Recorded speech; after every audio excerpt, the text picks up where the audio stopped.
Hello everybody and welcome back for some weekly VR news, where I keep you up to date with everything going on in the VR industry, prepare you for this week's new VR game releases, and then finally focus in on a few major stories. Today, we have a huge update for the VR game streaming application Virtual Desktop. Meta is still planning world domination with the Metaverse. The PlayStation VR 2 delivers something that's way overdue. Plenty of VR titles are on sale this week, plus there's new games releasing, updates to existing titles, and a few additional announcements. Now there are of course links and timestamps if you want to skip ahead, but before we jump in, this video is brought to you by my sponsor Kiwi Design. They currently make my favorite Quest 2 Elite strap, which comes in multiple different versions. You can add an extra battery pack, high quality headphones, or even both. They also have other products like Valve Index style hand straps, and they just introduced a brand new RGB stand. Your controllers and headset magnetically connect. There's a charging indicator so you'll know when your headset's ready to go, and there's plenty of different RGB color options available. There's a link to Kiwi Design down in the description, and don't forget to use discount code Mateo311 for 5% off and to help support this channel. Okay, so let's start things off with my personal check-in. I may be covering Propagation Paradise Hotel this week, but I've really lost my enthusiasm for game coverage on this channel. If you definitely want to see something, let me know down in the comments. Otherwise, I'll have a mini review up during next week's news. Now, besides Propagation Paradise Hotel, I'm still playing plenty of Ghost Signal, a Solaris game, and I've been cheating on VR with Jedi Survivor. Well, let's move into this week's new releases, starting with the aforementioned Propagation Paradise Hotel. This is a story-driven shooter where you'll find yourself locked in a hotel filled with zombie-like creatures. You're also on a desperate search for your missing sister, and in order to find her, you'll have to solve puzzles, navigate past or eliminate hideous creatures, and utilize any tool you find to the best of your ability. Paradise Hotel promises some adrenaline-pumping storytelling, and I really hope the game delivers. Now, another zombie title getting a full release this week is Requisition VR, but instead of single player, we're getting a 4-person co-op horde mode. Requisition VR also features some unique mechanics, where you could fashion weapons and traps out of basically anything. You get some Home Alone-style prep time to scavenge the location, create some weapons, and go around rigging some booby traps. Now, overall, this delivers some truly engaging and occasionally hilarious gameplay, but when you're looking to switch things up, there's also a 4-person deathmatch mode. And if you're looking for another unique title, we have the hand-tracked only shooter Rogue Ascent.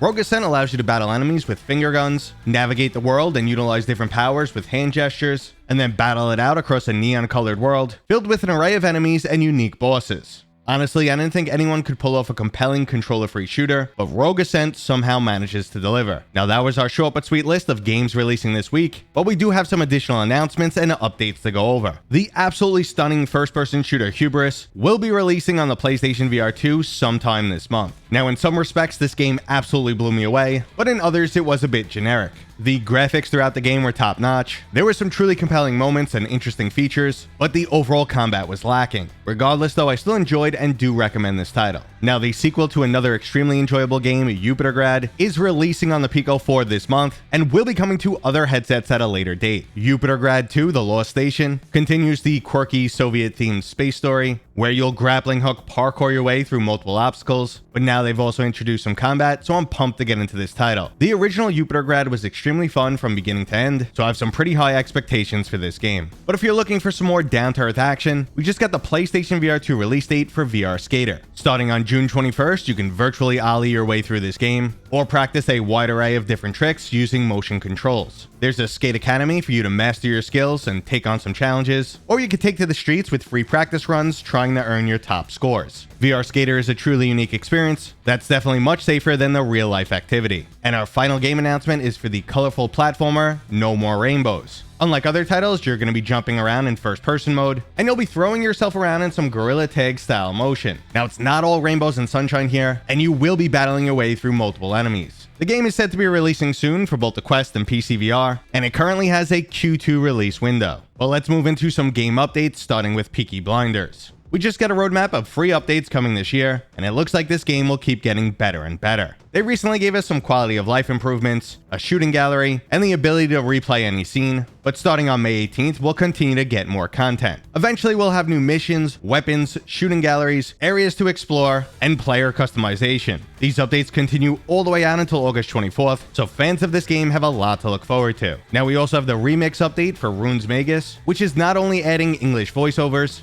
but also adding more variety to the game's dungeons. So if having to rely on subtitles prevented you from getting into this title, I highly recommend you check it out now. Not only has the game been expanded since release, but it's also a really fun RPG title with a cute storyline and some excellent graphics. My only real gripe is how repetitive the game gets, but overall it's a great experience. And that's just about it for all of today's game stories, except for the fact that both PlayStation VR 2 and Meta currently have some sales going on. Meta has the Star Wars themed May the 4th Be With You sale going on, which has both Vader Immortal and Star Wars Pinball listed at half price. Now I highly recommend Vader Immortal, but you could probably skip on Star Wars Pinball. Unfortunately though, for some reason, Tales from the Galaxy's Edge doesn't seem to be included in this sale. Now currently the PlayStation VR 2 also has plenty of titles on sale, including After the Fall, Cave Diggers 2, Cities VR, Tasmania's High, Demio, Everybody's Golf VR, Fantavision 2020X, Gran Turismo 7, Superhot, Thumper, The Walking Dead VR, and Resident Evil Village. Now some sales are even steeper if you have a PS Plus account, but easily the biggest bang for your buck on this list is Resident Evil Village or After the Fall. But let's move into some even cooler news with a huge update for Virtual Desktop. Now if you're not familiar with this application, it allows you to wirelessly stream PCVR games to your Quest 2 or Pico headset. For many people, it is the preferred application over both Meta's in-house AirLink and Pico's own solution. Now the latest update includes a new upscaling technique known as the Snapdragon Game Super Resolution. If you're not familiar with upscaling, it has the ability to raise the quality on a lower resolution image or increase performance while maintaining the same image quality. These techniques are widely utilized for PC, but the SGSR upscaler is specific to XR2 chipsets and will work on any headset that has this technology. Now outside of Virtual Desktop, it seems like Qualcomm is hinting that we'll get more than just an upscaler, and maybe we'll see some pretty significant performance boosts in the near future. And speaking of the future, Meta wants everyone to know that they did not give up on the Metaverse. World domination by trapping us all in a virtual world and then collecting unlimited amounts of information on us still remains their ultimate goal. Joking aside, the Metaverse has been heavily criticized for years now, mainly because the company has been spending billions of dollars year after year, and it's still not even close to being profitable. In fact, Mark Zuckerberg says that might not even happen until 2030. So nearly 10 years of continuously burning money is a hard pill for many people to swallow. But Meta is still putting money where their mouth is and remains committed to this project. Now on top of trimming fat and working to become much more efficient, Meta needs to really rework the public image of the Metaverse. No more ridiculous videos showing us what the Metaverse could be 15 years from now, nor should they fake leg tracking demos, or continue to give us cringeworthy pictures from Horizon World. Maybe just keep the entire project quiet until you have something really cool to showcase. And at the same time, do not forget that you are now a gaming company. I really hope Meta wows us with an amazing launch lineup when the Quest 3 releases later this year. But speaking of launches, the PlayStation VR 2 is finally making it to local stores. Recently confirmed by Sony in a tweet, in the near future you won't be limited to buying this hardware online. Not only will this make the headset more available, but it'll also provide a decent amount of additional advertising. I'm sure plenty of kids will be excited when they see it in their local GameStop, and they should have a nice impact to overall sales. Now I can only make some assumptions as to why sales were originally limited to online only, but it might have something to do with how bad the original PlayStation 5 was scalped. It's now been 2.5 years since that console originally released, and the market has finally stabilized, and this hardware is now readily available. But in 2021, scalpers made more profit selling the PlayStation 5 than Sony did themselves. Now this might be overly optimistic, but a lot of VR enthusiasts are hoping that the original launch of the PlayStation VR 2 was a soft launch, and a much bigger push with some new games is coming during the holiday season. Now we'll have to wait and see if that happens, but I'd love to know what you think down in the comments. Is Sony giving up on the PSVR 2, or are they just getting started? Are you interested in this week's new releases, or was the highlight just some nice game sales? Please let me know. And that was today's video,